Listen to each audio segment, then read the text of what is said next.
What up, watch peeps? Seems like your choices for a 62MAS style watch are pretty limitless these days. They come in a lot of sizes and a lot of prices too. But the one I have here today is pretty much a home run in both those regards. And if you've seen my video on getting customer support for this watch, you'll know they shine in that regard too.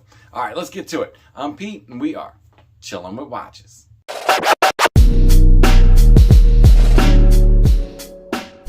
Let's check. You know, I took apart the Love Pig because I got a new case for it.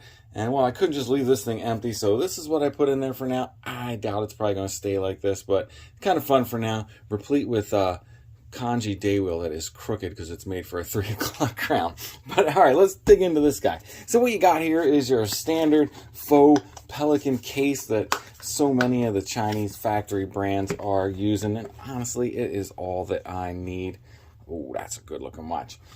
The watch is safe. This case is reusable. There's some other stuff in here. It can actually give you a warranty card. And I love this book because it says Glamour Master. I have no idea what that refers to because Seestern's listed there. And I've never heard them call this watch the Glamour Master.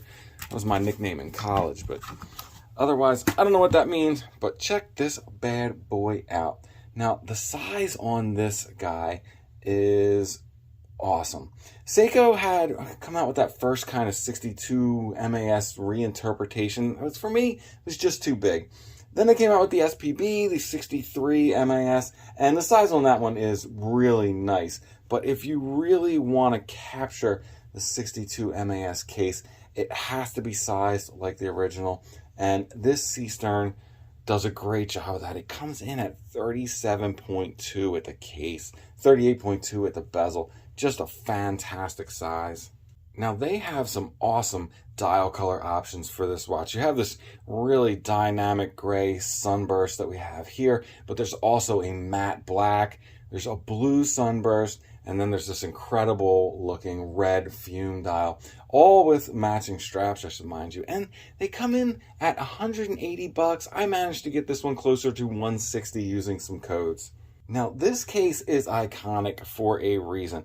It is a beautiful design.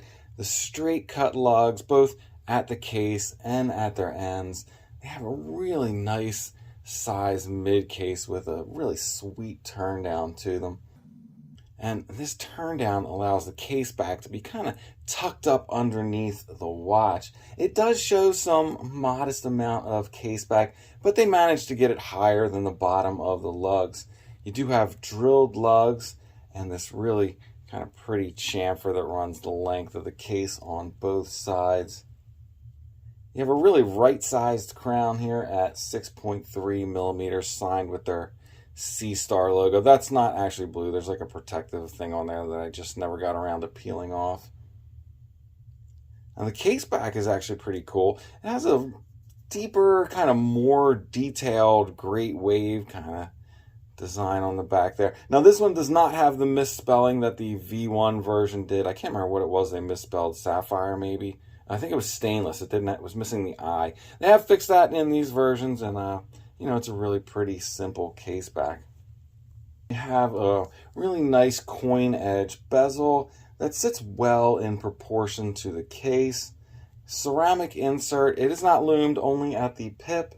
Really nice ticks to this bezel. There's no slop or play at all.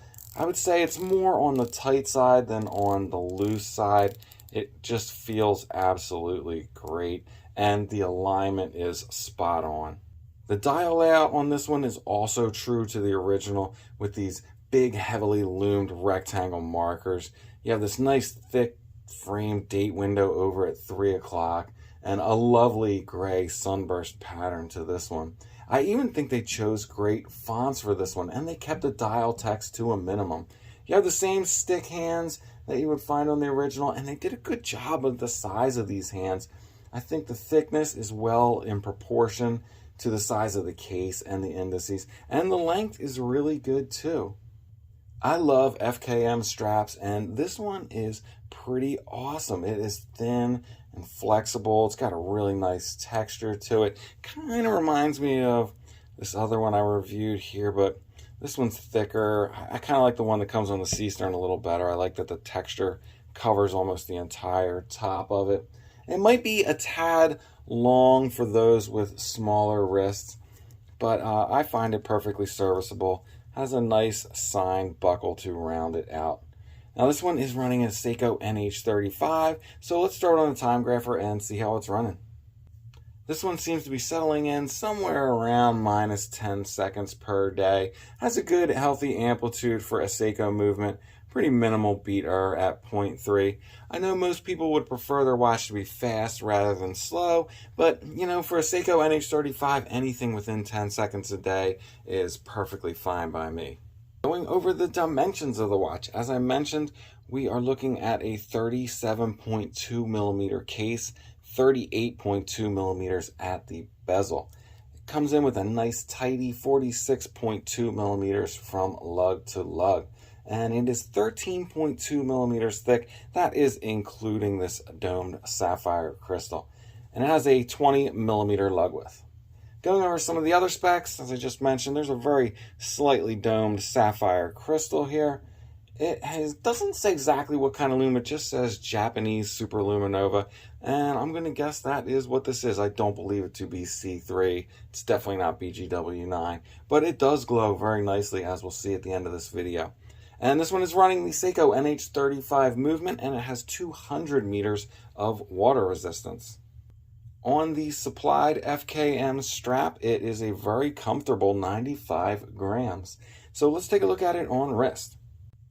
And here it is on my 7 1/4 inch wrist. You know, if you would have told me a 37 millimeter diver, I'd have been like, that's too small. But, you know, looking at it here, I don't think so. Is it big? No, it is definitely small, but I don't think it is by any means too small. I think it's a really comfortable, like nice wear. It's kind of out of the way. I really enjoy wearing this one. So let's take a look at it side by side, some other watches. First up, here it is next to another small diver, the new Seiko Solar. These guys are kind of hard to measure because of the crown guards, but they come in at about 38.5 millimeters. So very similarly sized to the Seestern. I think it presents as smaller because of that smaller dial opening. I love the thinness on these Seiko Solars. They are a joy to wear. Moving up in size just a little bit to another similarly cased watch, the Woolbrook. Now this is the Mecha Quartz version at 40 millimeters.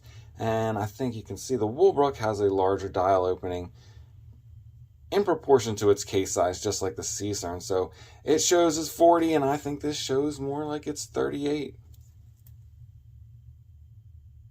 Really love the mid case on that Woolbrook, but the turn down on that Seestern is spectacular. Lastly, we have a Seiko SKX at 42.5 millimeters, so a full 4 millimeters larger than this Seestern, but again, smaller dial opening will make it present as smaller. Very similar bezels on these. The Seiko definitely wears like a larger, more bulky watch than this Seestern does. All right, lastly, let's check out that Lume.